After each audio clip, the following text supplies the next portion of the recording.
प्यार की खुशबू, पापा का यौन संबंध, इतने में ही मेरे विचारों की श्रृंखला टूट गई। पापा दरवाजा में खड़े थे और रवीना उनके पीछे खड़ी थी। मेरे बोलने से पहले ही दोनों मेरे नज़दीक आकर बैठ गए। मैंने देखा दोनों के ही चेहरों पर गजब की ताजगी और आत्मसंतुष्टि थी।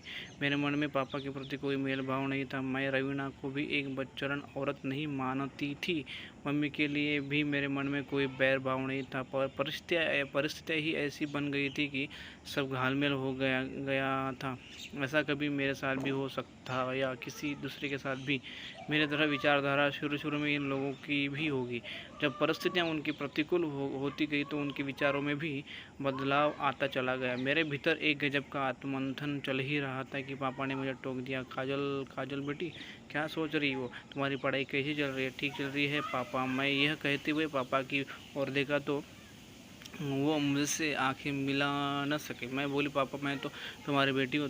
तुम मम्मी? मैं बोली, पापा मैं तुम्हारी बेटी हूँ। तुम मम्मी के लिए या दुनिया के लिए जैसे भी हो, लेकिन मेरे लिए तो सिर्फ मेरे पापा ही हो। और मम्मी भी तुम्हारे लिए कैसी भी हो क्यों ना हो कैसे भी हो क्यों ना हो मेरे लिए तो मेरी मम्मी है। मैं जानती हूँ बेटी। यह कहते कहते पापा ने मुझे अपने गले से लगा लिया।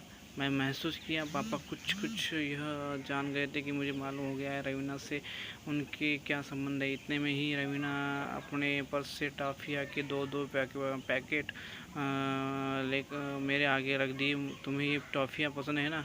मैं तुम्हारे लिए ये लाई हूँ। रवीना यह कहकर हंसने लगी। मैं सोच रही थी अब मैं इस प्यार और लगाव को क्या कहूँ, कैसे यह कह दूँ कि रवीना बच्चन या वेदांत अंकल चरित्रहीन। मुझे एक साथ इतने सारे लोग प्यार करने वाले मिले हैं। मेरे लिए तो सभी अच्छे हैं, बुरे तो अब तब होते जब वे एक दूसरे को ब्लैकमेल करते या ठगते लूटते। वे तो ज़िंदगी की को जी रहे हैं, वह भी बड़े ही सलीके से।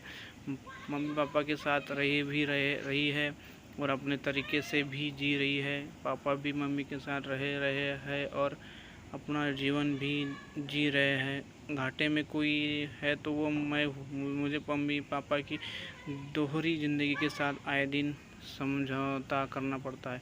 मुझे डर है कहीं मैं भी दोहरी ज़िंदगी जीने की आदी न बन जाऊँ। इतने सारे लोग का प्यार किसी दिन मेरे लिए धीमा जहर की बन सकता है। मैं अभी और सोचती इतने में पापा बोल बोल पड़े, बेटी तुम अपनी पढ़ाई करो, मैं रवीना को बस स्टैंड तक छोड़ करता हूँ।